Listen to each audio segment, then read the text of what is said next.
Harta kekayaan Kadispora Lubuk Linggau, pemilik mobil terobos jalan Cor Basah, punya utang 150 juta rupiah.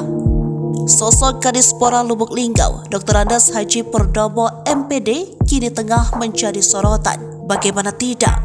Mengendarai mobil dinasnya, Purnomo tampak memaksa melewati jalan yang sedang dicor. Purnomo kini viral di media sosial lantaran mobil dengan plat merah BG44HZ ini melintas tanpa rasa bersalah.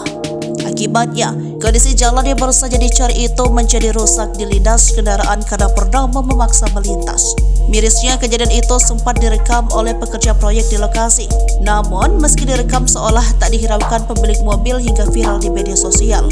Kadispora Lubuk Linggau, Purnomo mengungkapkan dirinya terpaksa melintas karena lokasi jalan tersebut berada di tengah kebun karet, termasuk pula perihal harta kekayaannya.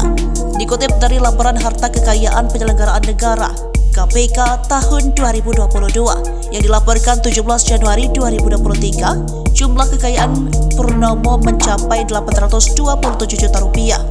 Harta kekayaan dilaporkan Purnomo terdiri dari tanah dan bangunan, harta bergerak lainnya, kas dan setara kas juga hutang. Sementara utang senilai 150 juta rupiah.